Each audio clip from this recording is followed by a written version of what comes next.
Good evening, ladies and gentlemen.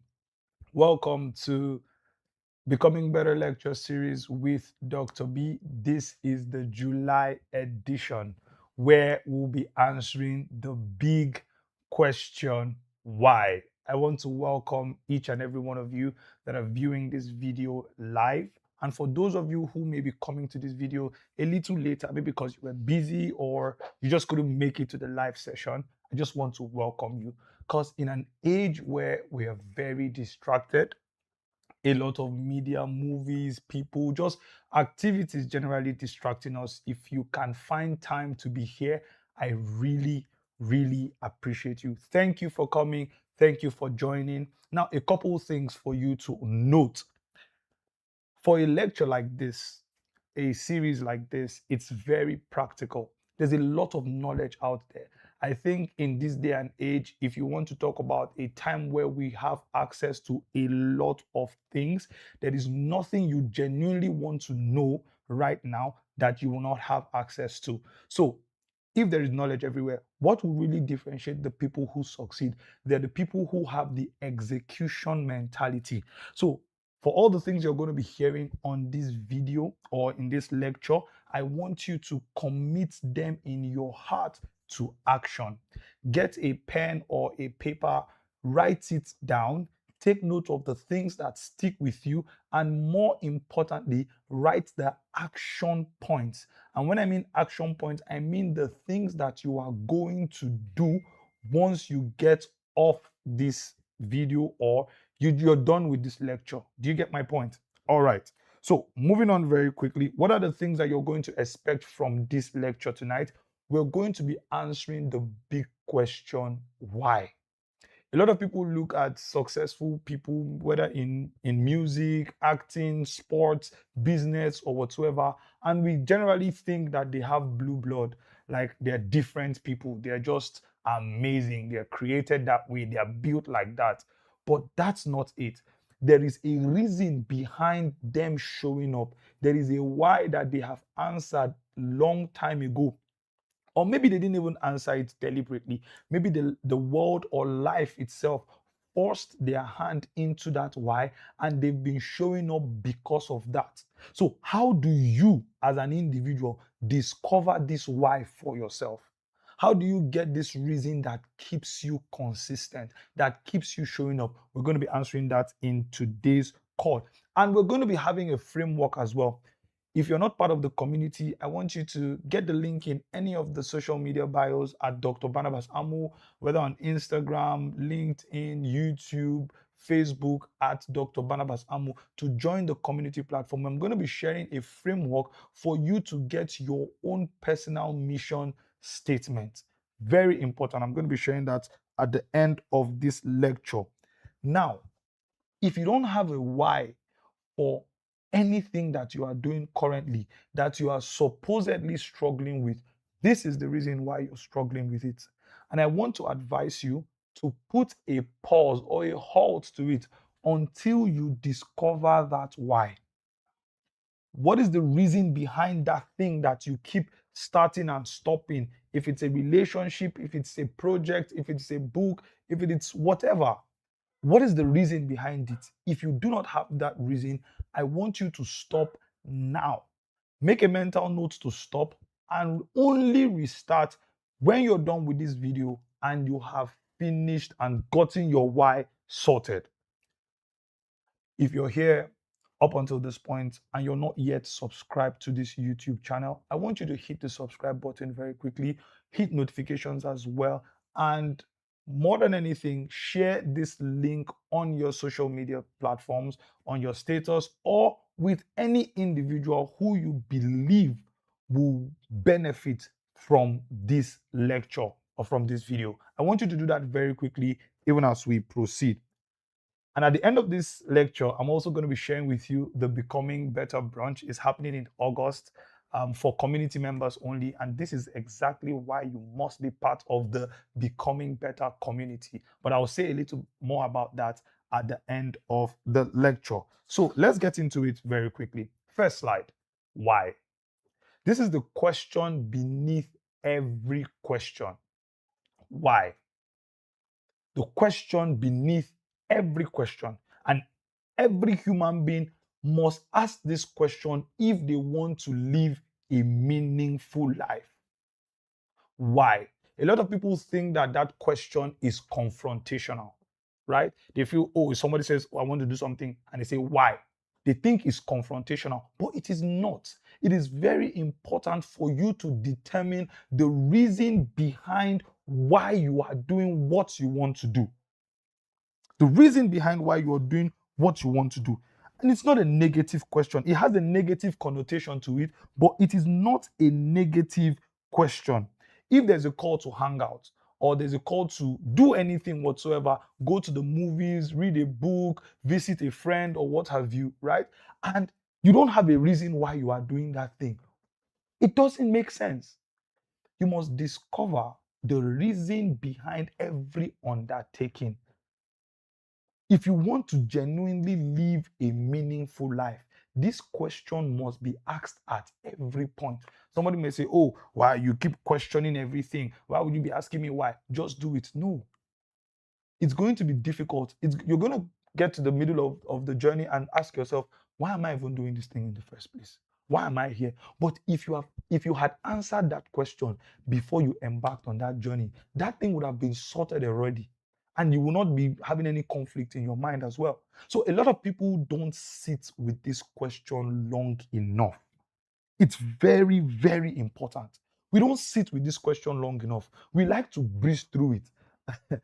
We always say, we'll cross that bridge when we get there. No, make plans beforehand. And if this question is asked, especially in your mind, I want you to take it a step further. Sit down, get a pen and a paper, a book, and write down the answer to that question. I'm about to go for a master's. Why do I need a master's? I'm about to go for a PhD. Why do I need a PhD? I'm about to get married. Why do I need to get married? Now, of course, you're not asking these questions to dissuade yourself from the activity. You're asking these questions to ensure that you know the reason behind this undertaking. So when the going gets tough, as we will see in a moment, it is going to get tough. Those answers will be the things that you will refer to that will keep you on that path to where you're going. We need to sit with this question. Somebody one time ago saw her friend get married. They were very close. They were like best friends, right? And she saw her friend get married. And honestly, she said it, but not in so many words. She went and got married a few months after because she saw her friend get married. Somebody just approached her, spoke to her, she gave her number and all of that, and then they got married. And just like clockwork, a little over a year into that marriage, they broke up. I mean, they divorced. She's currently happily married to somebody else. But I honestly believe that she did not have a genuine reason for getting married, and that is why that thing did not survive. If you have a genuine reason for any undertaking, when that going gets tough, it is that reason that keeps you going. So, this is a question that every human being must ask to make living meaningful and purposeful. You must ask this question, and I would like you to ask it as much as you want to. And you see, you don't have one why all through your life. The person who is in the secondary school, the person who is in the university, they have two different whys. And by the time you get married or you're out of the university, you get a job and all of that, there is a different why there. So you must sit with this question at every point in your life, answering it deliberately and intentionally. This is one of the secrets that everybody who does great stuff, they have at the back of their head. When they are waking up, you see, nobody, trust me, and I'm telling you this thing for free from the bottom of my heart. Nobody enjoys waking up by 4 a.m. Nobody enjoys waking up by 5 a.m. And guess what? Most of these successful people are very busy. So, more than half of the time, they go to bed even late and then they get to wake up very early. Nobody wants to do that. But by the time they remember the reason for which they are doing this thing, it becomes a breeze for them. It becomes easy, and not even easy in the action, but the consequence of not taking that action or undertaking that action, it trumps whatever pain that they would bear by taking that action. My team and I were discussing about the morning devotion from Celebrations Church. Am I correct? Right? The morning devotions from Celebrations Church, Pastor Iren. This thing is held 6 a.m. every morning. Physically, it is streamed live, I was told. And there are people there. He is always there delivering a sermon. They're having praise and worship, a full service, if I may say so, every morning. And of course, I'm sure he has a busy schedule going to bed. At what point does he prepare that sermon? That is different from the Sunday sermon or the midweek sermon. I'm not talking about other invitations and all of that. So he has a very strong why. The question now is, how can you discover your why? Let's move on very quickly to the next slide. Now, there's this book we read. I think I shared it in a video earlier this month. There's this book we read, Man's Search for Meaning by Viktor Frankl. And that book was so powerful. It was set in during the Holocaust, concentration camps, death everywhere, gassing people up and all of that. And people, if there was any time that there would be a valid excuse for you to not want to leave, it would be a time like that, where you could just wake up in the morning and then they'll send you to a gas tank and then you just die. They'll just gas you and then you die. But he wrote these words, and I'm about to read them to you as well, right? A man's concern, even his despair, over the worthwhileness of life is an existential distress, but by no means a mental disease. I'll read that again very slowly. A man's concern, even his despair over the worthwhileness of life is an existential distress, but by no means a mental disease. You see, this thing comes up a lot of the time when we are maybe having our birthdays, or you say somebody's having midlife crisis, existential crisis, questioning his reason, and we tend to look at it as a mental illness. Some of us even say, oh, I'm depressed, I'm having a mood swing, I'm feeling down. And some other people drown it out with like parties, alcohol. Some people go to have relationships just to make themselves have that sense of meaning, right? But I'm here to tell you that it is not a mental disease. It is not a mental illness. You are not suffering from anything. You questioning your reason for existence is a normal human behavior. And dare I say, you should do that as often as you can. Because if you don't have a reason for why you are existing, why are you waking up in the morning? It's going to be very difficult. And that's why you see somebody wake up in the morning, they don't know what to do. They don't even want to wake up. They want to sleep in. But when somebody has a purpose, somebody has a reason, you want to travel the next day, you want to save somebody's life, you'll be eager to get out of bed. So yes, if your birthday is approaching and you're feeling a bit of this distress, it is important. A man's concern, even his despair over the worthwhileness of life. So you must be concerned if your life is worthwhile. Yes, it is an existential distress, but it is one of those distresses that you must sit with and get it sorted. It is not a mental illness. It's not a mental disease. It's not depression. It is very, very much important, because it is only when you have answered this question that you can make a meaningful decision and you can make meaning even out of your life. Do you understand what I'm saying? It is only when you can have this, when you can answer this question, that you can make meaning out of your life. So many of us need to sit down with this question. We need to answer it intentionally, legitimately. Probe your motives and your underlying reasons for why you are doing anything at all. You must have underlying reasons for doing anything. Going on a walk, why? Why are you going on a walk? Starting a book, reading a book. Some people have just graduated secondary school now because we're in the education sector. So this is graduation season. There's a lot of graduation everywhere. And some people may go and study certain courses because their friends are studying those courses. That's not a strong reason. You must ask yourself, why am I going to this school? Why am I studying this course? I am married. Why did I get married? It must pass that test. Let's move on very quickly to the next slide. And this is why I say we must ask this question, because it cuts across every area in our lives. Why must you be successful? Why are you here on earth? Why should you do anything at all? Why should you be consistent?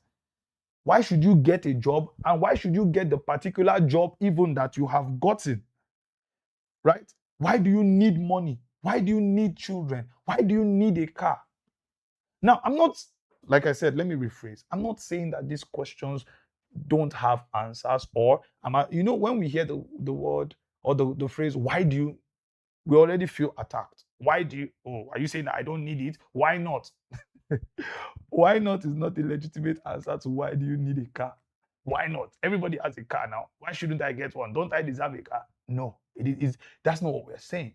We're saying sit down with the question, why do you need a car right now? Do you really need it? Now, if you need it, you must answer the question, okay, I need it to do this and this and this. Maybe it's a perception thing. So okay, I'm getting this car for perception. I'm getting this car to look the part. That's fine. It's a good reason. Now, it will make you wake up in the morning because you need to get that perception right. But if you don't have a reason and you just go and do because other people are doing, I think that's the worst reason we can have. It's a reason, nonetheless, but I think it's the worst reason to do something because other people are doing it. You don't know why those people are doing it. You don't know what is pushing them. There's an example I want to share. For those of you who go to the gym, if you see somebody lifting heavy weights, please leave them alone. You don't know where they are coming from and you don't know what they are fighting. Don't go and emulate them to want to follow them to do what they are doing. I went on a run one day with Ezra. This guy did 5 kilometers in like less than 30 minutes. What's chasing you? It's not the same thing that's chasing me.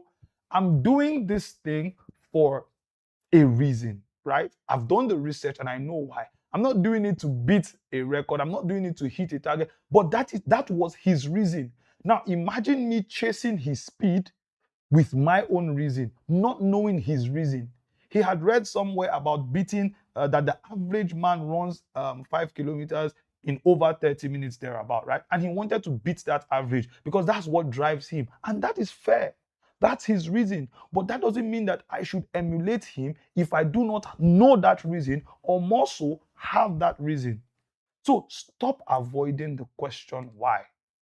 You must sit with that question and answer it honestly. If you've been stuck in that situation where maybe you're copying somebody or you don't necessarily know the reason why you are doing something, please just pause and think about it deeply. Why am I here? Why am I doing this? Why do I want to do this? Is it because I saw this guy? And if you have access to the person that maybe you like what they are doing, you want to quote and unquote copy them, I don't have a problem with that. But please make sure you know why they are doing it first so that you'll be able to sustain it if you have the same reason. And if you don't, go and find somebody who has the same reason with you. Because the next quote explains exactly what I'm about to say right now. This guy with a very difficult name, Friedrich Nietzsche, or however the Germans call it, please forgive me. He who has a why can endure anyhow. He who has a why can endure anyhow. Unless you get this why sorted, the how is going to be extremely difficult for you. There was a guy in uni. I won't mention his name for anybody that was in my uni that's watching this right now, right? But my uni was in Nasarawa State. I think this guy traveled all the way to like Anambra or something like that to meet a babe. He doesn't have a car.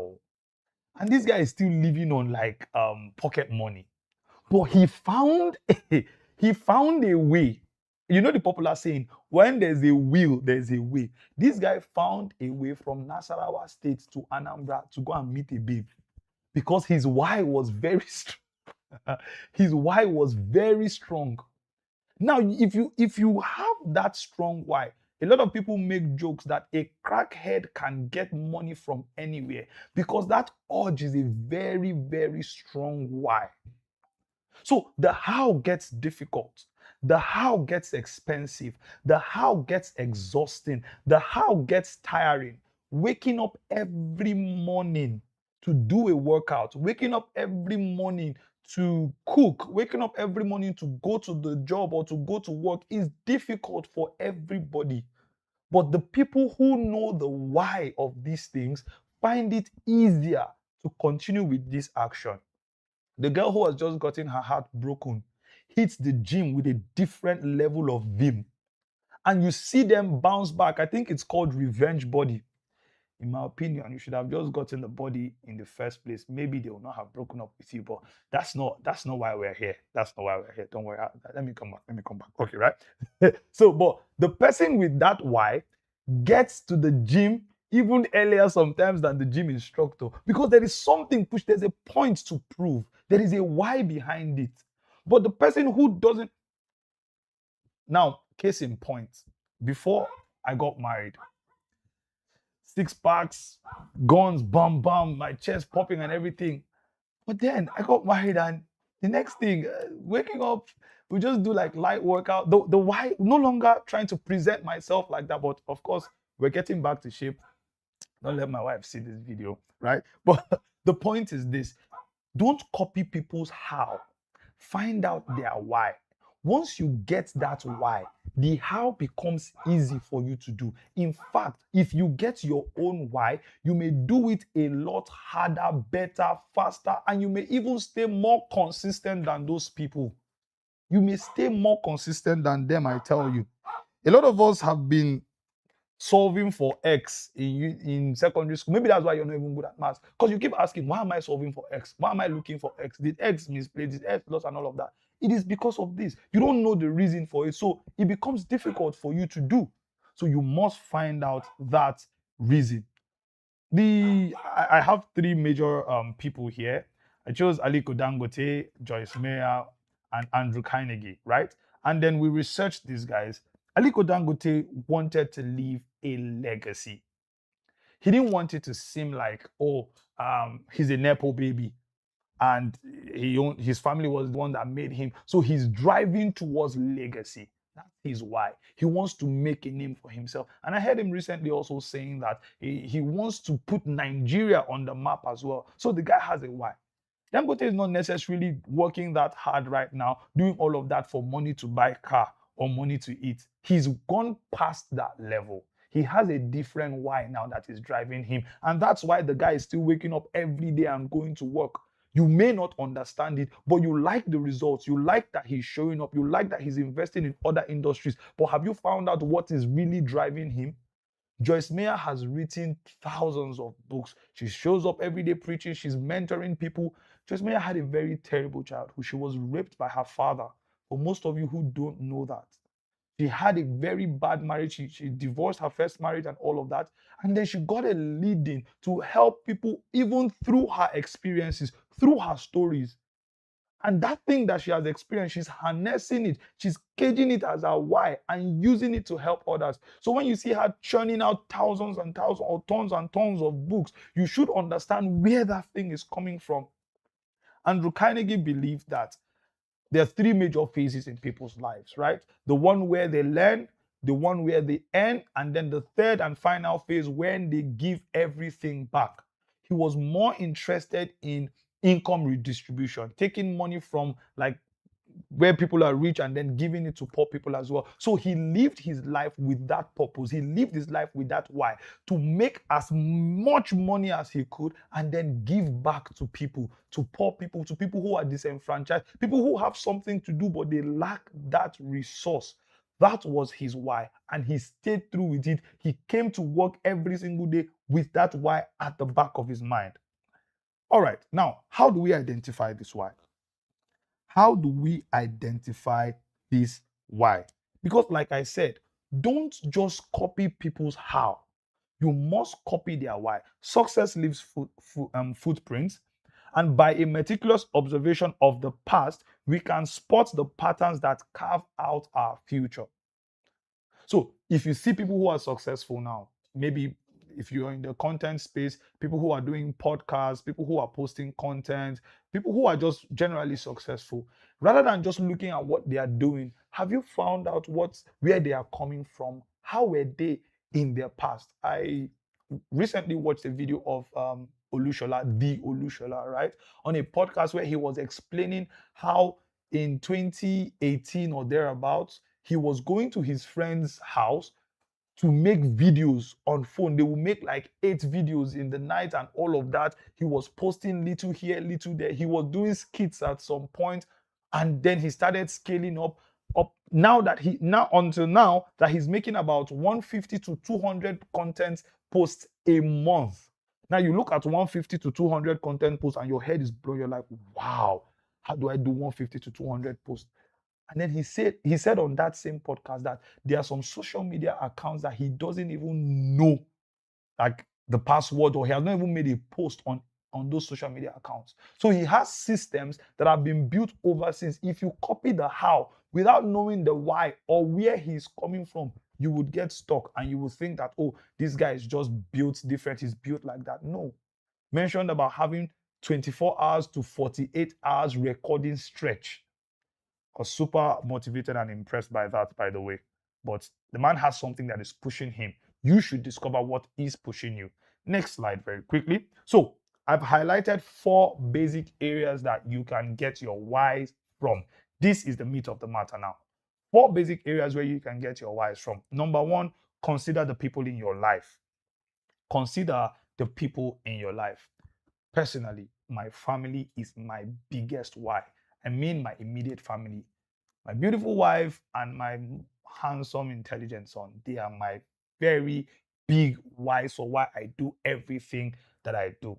I know how my life was before I got married, and I know how my life was even before I got a child. It was totally different. Waking up now is different. Going to work is different. Putting myself out there is different because I have these people at the back of my mind. There is a life that I want to give to them, that I know that I must be successful to a certain level to provide that life for them. And that is a very big why.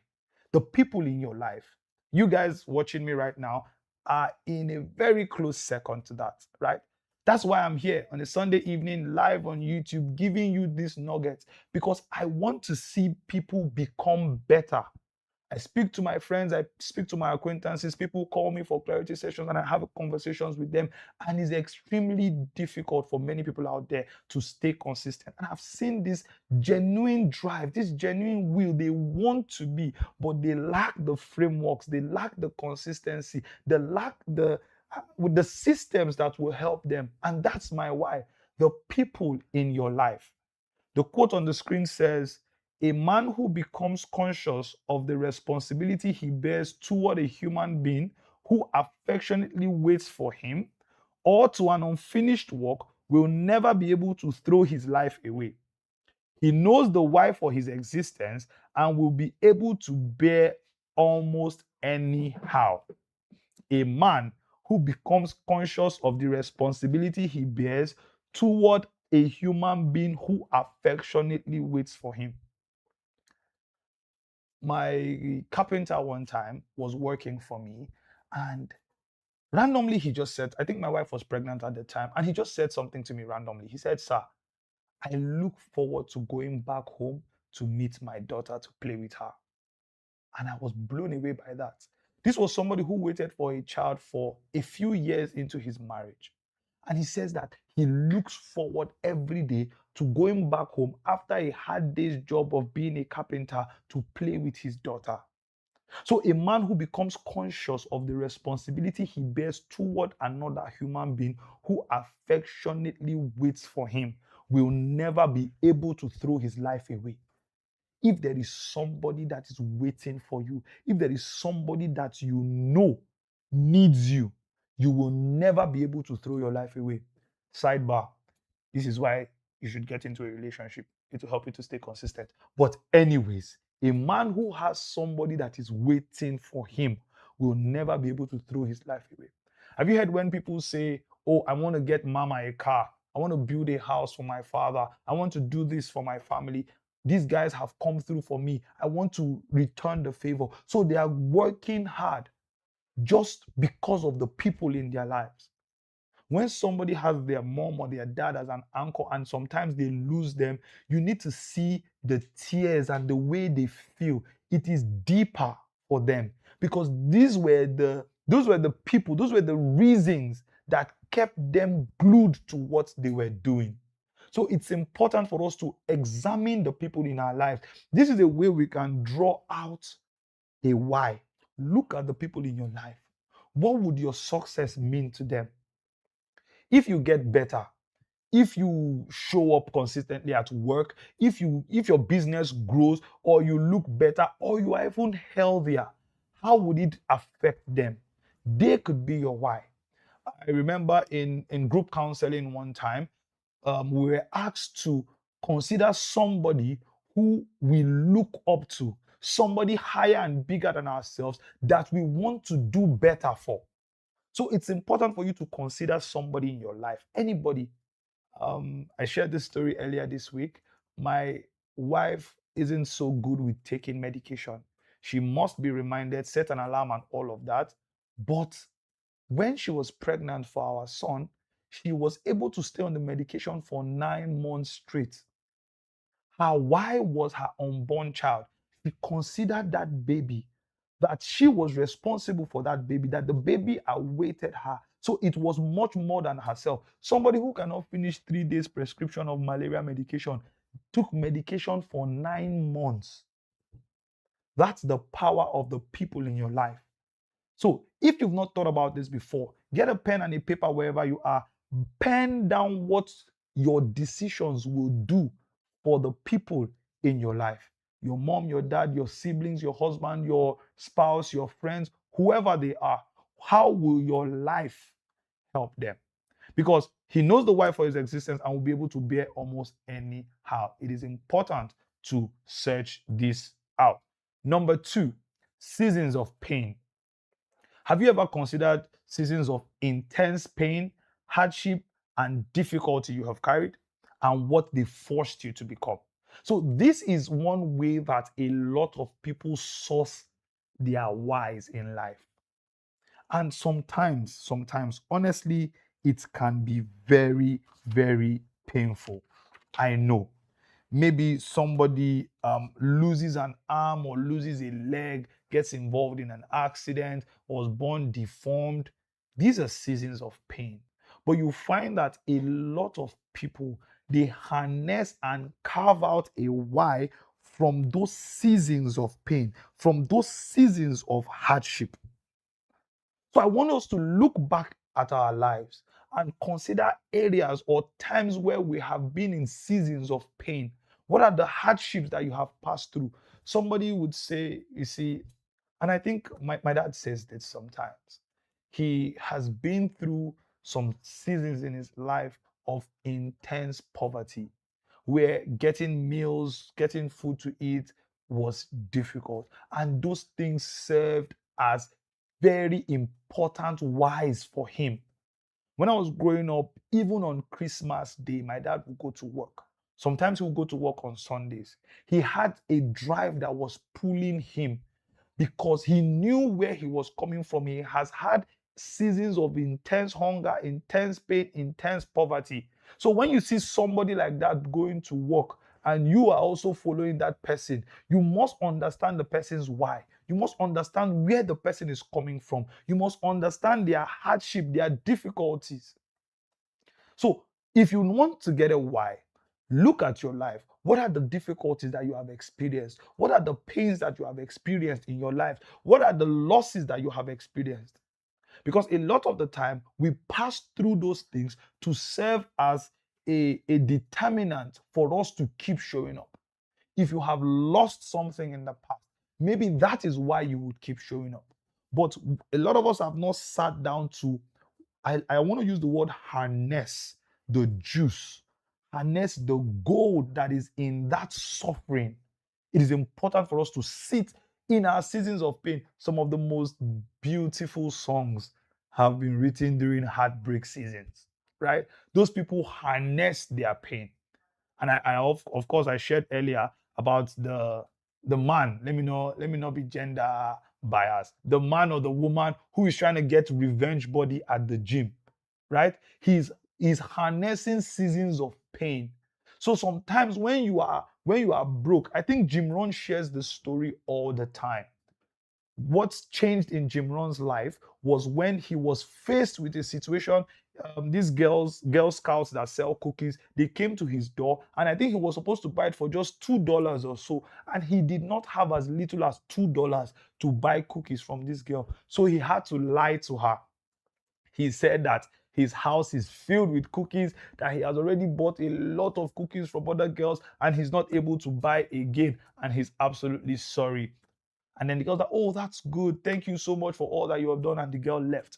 And he sat down and said to himself, is it this bad? Has it gotten this bad that he had to lie to a little girl? And he promised himself that he will never lie to anybody again, especially a Girl Scout selling cookies. He explained in one of his seminars that that is why he even carries cash everywhere. He has to have cash on him so that should he run to any Girl Scout, he's clearing them out. And I think he had a chance to do it at some point in his life where he actually cleared out some Girl Scouts cookies. So that was a very strong why. And he got it from a season of pain, a season of difficulty, a season of hardship. So if you are currently experiencing a season of hardship or you have experienced one in the past, why don't you harness that to carve out a why for your life? To tell yourself that I have experienced, because a lot of us, we are quick to forget. We are quick to forget sometimes.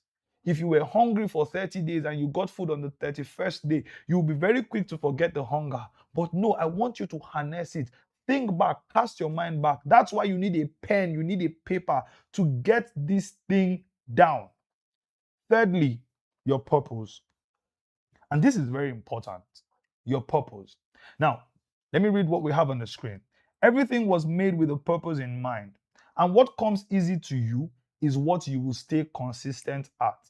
Whether you're notice what you're complimented on, and it is often pointing at what you're good at. That's the thing with purpose. Let's take a chair, for example. A chair was made with the purpose of being sat on in mind. That's why the creator made the chair.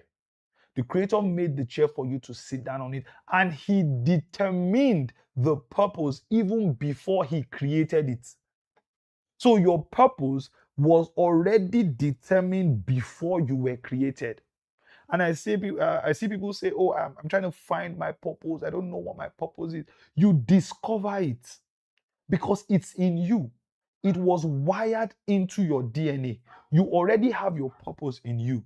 And that's why you must find out, what are the things that I am good at?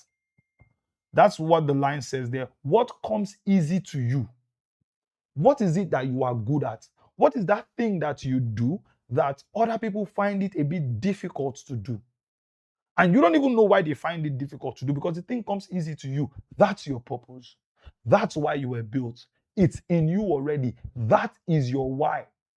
Somebody's always complimenting you. Oh, I like the way you dress. Oh, I like the way you do this. I like the way you do. I like the way you write. That's your purpose. We must harness it. A lot of us don't do enough to even discover this purpose. Jim Rohn, I listen to him a lot, love the guy. He said something. He said, you may not do everything that you find, but you should find out everything that you can do. So you may not do everything that you find out, but try and find out everything that you can do. And it's in that experiment that you discover, oh, wow, I'm great at this. Let's come back to the chair example. You know that chair in your room, the one where you always put your clothes, either your dirty clothes or the clothes that you just brought from the line that you never arrange. That's not the purpose of that chair. And do you know what happens? Because you're putting clothes on that chair and it's not built to be a wardrobe, the chair struggles and it can no longer even accommodate anybody to sit on it. but the wardrobe was built to keep clothes. The number of clothes that the chair cannot contain would easily fit in a wardrobe because that's what the wardrobe was built for. The chair was built for you to be sat on. And if the chair has clothes, it will struggle with keeping clothes. That's why you may be struggling with staying consistent at that thing. Maybe you were not just built for it. Maybe you were built for something else and you've not discovered it yet. Imagine me with my very beautiful voice. I'm always trying my best to sing, but it doesn't come easy to me. I know. I'm going to use my wife again. She picks notes up like breeze. You know that whole, I think it's sofa notations or whatever the musicians call it, right? Do, re, mi, fa, sol, la, ti, do. She can do that for any song on a whim. She just hears the song once or twice and she will just tell you, okay, it's re, re, do, do, mi, mi, and all of that. I'm tone deaf. I'm not built like that. Do you understand? So you should find out what comes easy to you. And notice that what you're complimented on is often pointing at what you are good at. And that will be easy for you to stay consistent because, of course, from research, once you get a positive feedback loop from a habit, chances are excellent that you will stay repeating that habit. What do I mean? If you are doing something and it feels good and it feels like you know how to do it, you will most likely continue doing it. Do you understand?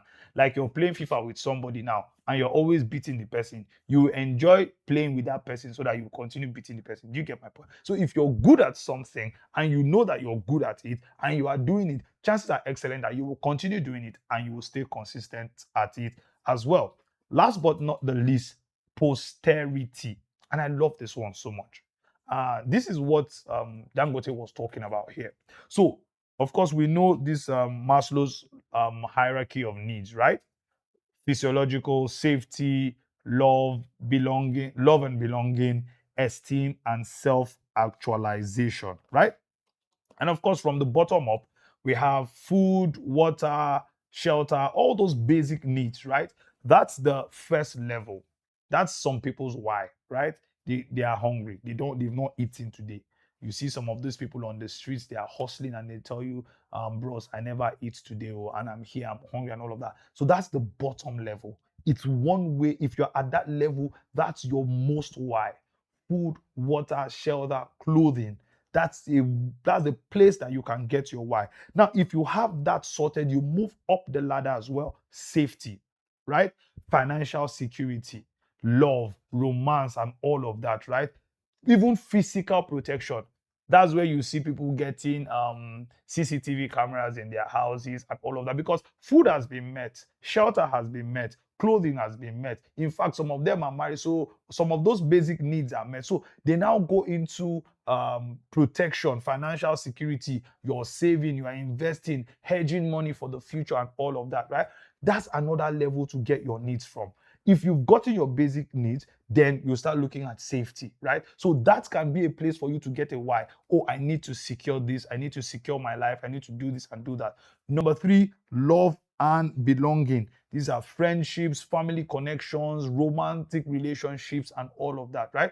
Where you want your parents to be proud of you, you want your friends to associate with you. So you are doing things to make them proud. You are doing things to attract the opposite gender to you. That can be your purpose. You can get that there. Some people are just trying to hustle so that they can have their parents be proud of them. Some people are just trying to do well in life so that they can have the ladies attracted to them. 80% of the guys in the gym, that's why. Because I don't think we need six packs in heaven. So you are just killing yourself because that's their reason. And of course, it's valid, right?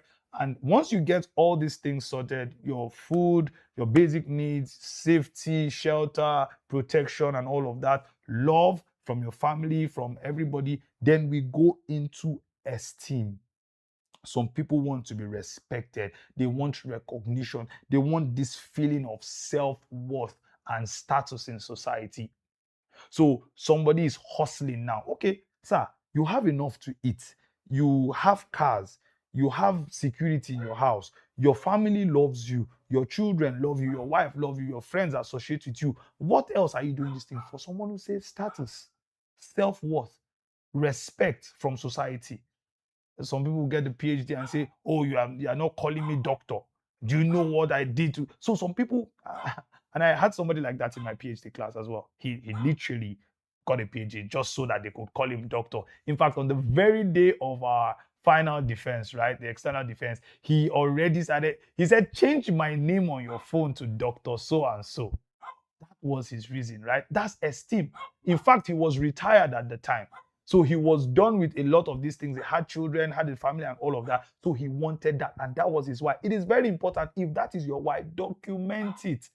Because he wanted that. And I think he shared a story. Yes, he shared a story in class that in their estates they have meetings, and there's this young lady there who is a doctor, and everybody refers to her doctor this, doctor that, and he liked that, and he wanted to be addressed as that as well. So that was the only reason, or let me not say that's the only reason, but that was the major reason he shared with us as to why he got his PhD. And he was very, very diligent.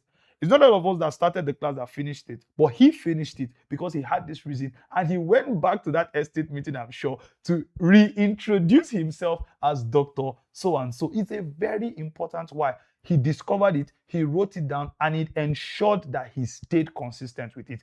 Last but not the least is self actualization, reaching your full potential and creative work. That's where Dangote is at now. That's where he's at. He has achieved the status, he has achieved the respect from everybody. He has achieved all these things. Now is self-actualization. The highest potential, the highest level he can get to. He's being creative. He's thinking it and doing it. That's his why. So if you've gotten all these other four sorted and you're at self-actualization, pen it down what that dream is. But by all means, it is very, very important for you to have this. The personal promise. Make a personal promise to yourself.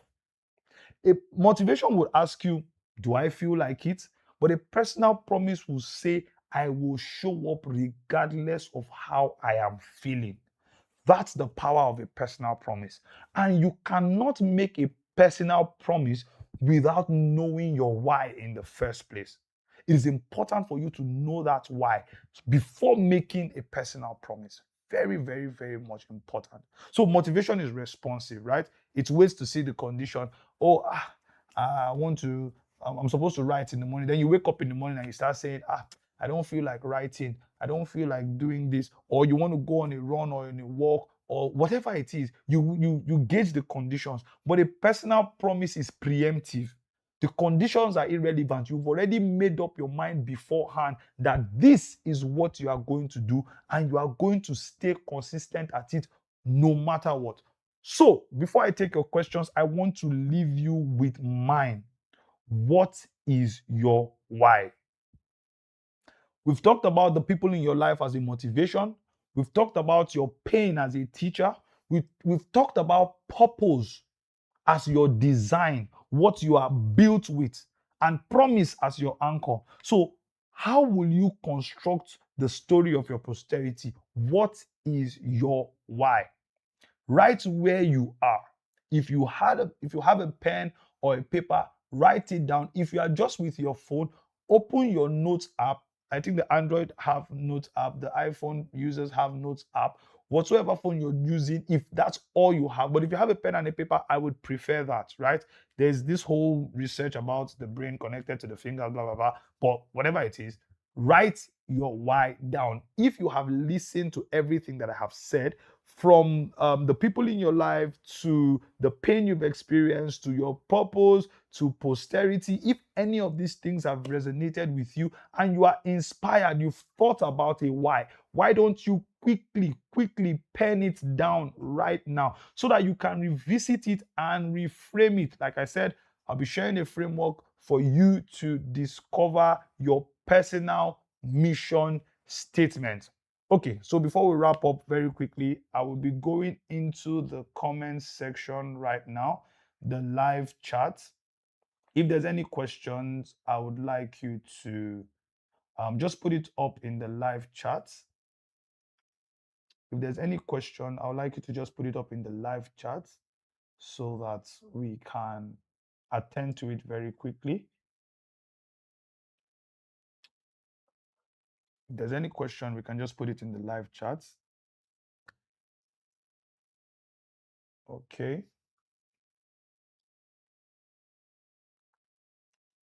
Just give a few more minutes.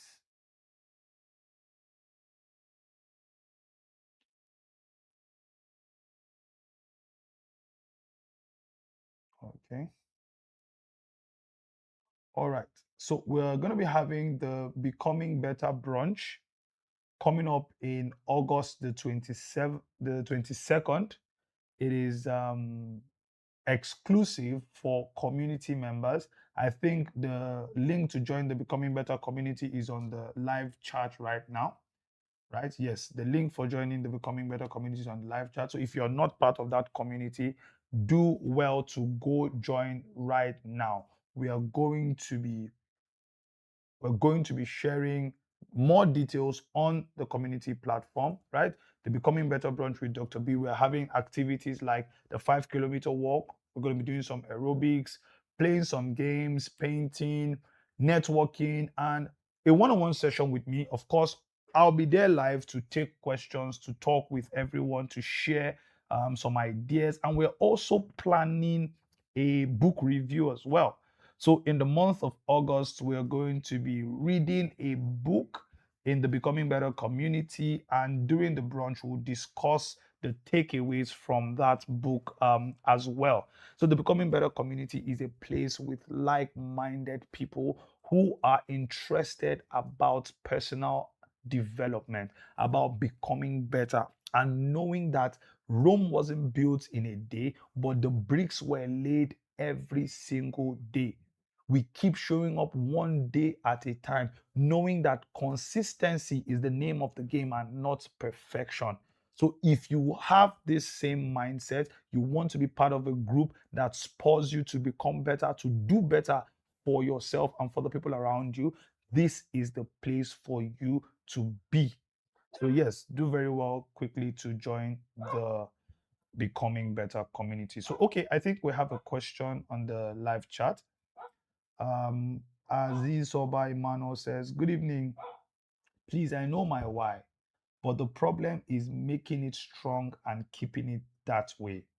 Okay, you know your why, but the problem is making it strong and keeping it that way. One of the things I want to suggest, if you're still watching this, is write it down. Put it in a place where you can see. Very, very much important. If it's your bed, if it's your um, phone, maybe make it as your screensaver. If it's your bathroom, write it down, make it bold, put it in a place that you can see every single time. That's when it will stick. Make it, don't leave it in your head. And I don't know, of course, if you're in the community, you can reach out to me on the community platform and we'll jump on a quick call so that we can talk more about this, right? But if it's just in your head, it will never get strong there. It's important for you to flesh it out, bring it to life. Writing these things down gives it life. It's sort of like gives it a breath of life. So it's important for you to write it down. That's how you make it you make it strong, and you will keep it that way because you keep looking at it again and again and again and again. And before you know, it will become part and parcel of you. And I love that you have your why already, Mr. Emmanuel. I love that because not many people know or even have that why. So you've already done more than 50% of the job. What is important now is just for you to put it in a place where you keep getting reminded about it. I'm sure you can see the beautiful frame behind me. It was given to me by a friend. Becoming Better with Dr. B. Keep showing up. I keep it at my workstation. I only brought it out because of today's stream, right? I keep it at my workstation and I deliberately put it over my head. Like I look at it every time I'm walking, and it gives me that sense of being grounded. That's a very big why for me. So yeah, thank you. Thank you very much for that question. Thank you very much for that question. Yes, you can book a clarity session with Dr. B. The link is also in the live chat as well. If you're finding it difficult, if you have a problem with clarity, if you even want to just discuss with me one on one, maybe the challenge that you're facing is very nuanced, very maybe personal to you, and you don't want to put it out there, you just want to discuss with me, the clarity session for now is still free. So you can just click the link in the live chat or go to my social media accounts at Dr. Barnabas Amu, Instagram, Facebook, LinkedIn, TikTok. Click the link in the bio and you can book a clarity session with me. 30 minutes of unfiltered, undiluted, productive conversation where you get to live a lot better than when you came.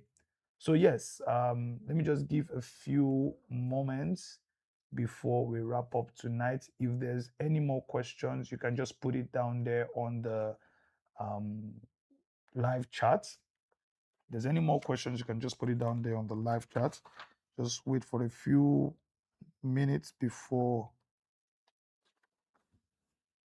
we call it a day. So also, if you're not subscribed to the YouTube channel, please quickly do so. Subscribe, turn on post notifications, share this link with anybody that is watching right now so that they can also share this with anybody that you know needs this so that they can also become better as well. So thank you so much. It's been an awesome time tonight. I hope that this has helped you to find areas that you can discover and answer this big question why, the importance of the big question why. Thank you so much. It's been an awesome time. And please have an amazing evening. Thank you.